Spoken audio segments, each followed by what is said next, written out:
एमेनोथेरेपी आ गई, अब एक नई। सो जितनी भी आपने ये थेरेपियां या कुछ भी करना है, ये कैंसर का इलाज ही नहीं, बल्कि ये थेरेपियां मरीज के इम्यून सिस्टम को और उसकी जो हीलिंग पावर है उसको, ठीक है, मरीज कमजोर होता है, कुव्वत मुदाफियत कमजोर होती है, कैंसर नहीं मारता इतनी जल्दी जितना वो ये थेरेपियां मरीज की इम्यून सिस्टम को लेट डाउन करती है। लेकिन बहुत सारे ऐसे लोग हैं जो वजह से मरीजों की डेथ हो जाती है। लेकिन बहुत सारे लोग ऐसे हैं जो इसमें कैंसर का इलाज करवाते हैं, जैसे बहुत सारी ऐसे एक्ट्रेस हैं, जैसे कि हम इंडिया के एक्ट्रेस देखते हैं या कोई पाकिस्तानी एक्ट्रेस देखते हैं कि हमने इलाज करवाया, हम ठीक हो गए। क्या वो फिर सारा ये प्रोसेस अभी वो मतलब नॉर्मली अगर एक आम इंसान को देखा जाए, किसी को कैंसर है, पता चलता है यार उसे कैंसर था, वो तो मर गया, कैंसर से मर गया, लेकिन फिर ये जो बड़े बड़े लोग हैं ये कैसे जिंदा बच जाते हैं? देखिए बात ये है कि आप जब केमोथेरेपी या रेडिएशन या इस तरह का कोई भी एक थेरेपी लेते हैं, वो भी इसी प्रोसेस से गुजरते हैं, उसी से गुजरते हैं। सम टाइम वो आपकी थोड़े टाइम के लिए बीमारी को अंदर दबा देते हैं, ठीक है, आप थोड़ी देर के लिए बड़ा अच्छा शायद ये वो नजर आते हैं, ठीक है, लेकिन आप ये उनकी बात कर रहे हैं जिनको अभी कुछ अरसा से आपने देखा है कि ये आर्टिस्ट या फलाना किसी को कैंसर हुआ। आप जरा जिनको आज से 10-15 साल पहले देखा और आज उनको देखें वो क्या है, उनकी खबरें क्या आई फिर कि वो तो दुनिया से चले। लेकिन उस वक्त तो कहते हैं ना कैंसर एक लाइलाज बीमारी थी, उसका कोई इलाज आज भी एलोपैथी में इसका कोई इलाज नहीं, बल्कि मैं एक जुमला देने लगा हूं कि अगर आप अंग्रेजी दवाइयों के अलावा किसी और तरीका इलाज पे बिलीव नहीं करते, फर्ज करें नहीं मानते, आप कहते हैं नहीं मानते जी हम नेचुरोपैथी को, हम नहीं मानते होम्योपैथी को, हम नहीं मानते जी तिब को, हर्बल को, एक्यूपंक्चर को, दम को, किसी चीज को नहीं मानते। ऐसे भी लोग हैं, नॉन बिलीवर है ना ऐसे, वो कहते हैं जी बस अंग्रेजी तरीका इलाज एक ही जो है वही ठीक है और वही करना है, वही हरफ आखिर है। तो मैं उनको कहता हूं कि आप अपने मरीज को इन खराबियों, इन मसाइल से जो आपको ये दे रही हैं, जो केमो, रेडिएशन, रेडियोथेरेपी दे रही है, सर्जरी दे रही है, बायोप्सी दे रही है, या उसके ये जो डिफरेंट टेस्ट दे रहे हैं, आप इन डॉक्टरों से और इस तरीका इलाज से, फरंगी तिब से, एलोपैथी से दूर ले जाएं, तो आपका मरीज कम तकलीफों में, कम अजियतों में आपके साथ ज्यादा अरसा जिंदा रहेगा। और अगर आपने इनमें से कोई भी थेरेपी की तो आपका मरीज जो कि शायद 20 साल बाद उन अजियतों पे पहुंचना था, शायद वो 20 हफ्तों में या 20 महीनों में उस अजियतों में पहुंच चुका होगा जो शायद 20 साल बाद भी उसको आनी थी कि या नहीं आनी थी। ठीक है, हमें इन थेरेपी से, इनसे अपने आप को बचाना है।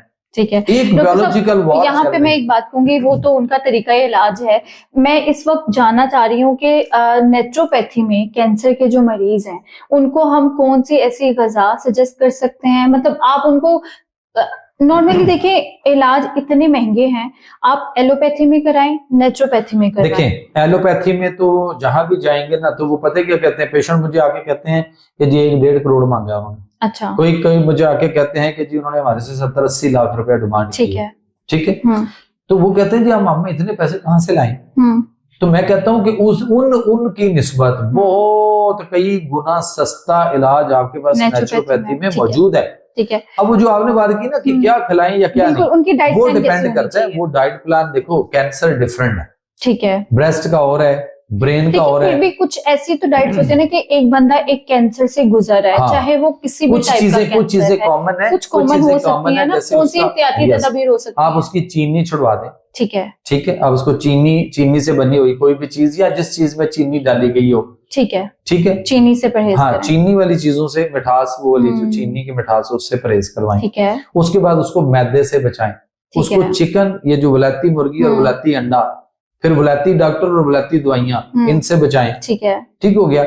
उसके बाद फिर आ गया आपका ये जो हम अनाज जो लेते हैं और जिसमें खास तौर पे कार्बोहाइड्रेट नहीं है, यानी सफेद आटा खा रहे हैं, मैदे की चीजें खा रहे हैं, मैदे से बचाएं उसको। मैदे की बनी हुई तमाम बेकरी आइटम्स और खास तौर पर वो चीजें जो फास्ट फूड है, जंक फूड है, फ्रोजन फूड है, उसके साथ साथ कोल्ड ड्रिंक्स हैं, डब्बों के जूस हैं, डब्बों के दूध हैं, उसके बाद आपके पास जो है वो डिफरेंट इस तरह की फितरत के करीब दालों में मूंगी की दाल छिलके वाली बहुत अच्छी है उनके लिए, एज पर कंपेयर टू के वो चने की दाल खाएं, माश की दाल लें, या वो सफेद चने लें या चने की दाल लें, तो उसकी निस्बत वो, या काले चने शोरबे वाले बना के उसका शोरबा लिया जाए, वो ज्यादा अच्छा है। ठीक है, लेकिन ये वेरी करता है कि कैंसर मुख्तलिफ मैदे का, जिगर का, पित्ते का, लबलबे का, बिल्कुल। फिर उसके बाद यूट्रस में, ओवरीज में, बच्चादानियों में, फिर उसके बाद जो है ना वो आपके गुर्दों का कैंसर, ठीक है। उसके बाद फिर आपके प्रोस्टेट ग्लैंड का कैंसर, आपके स्किन का कैंसर,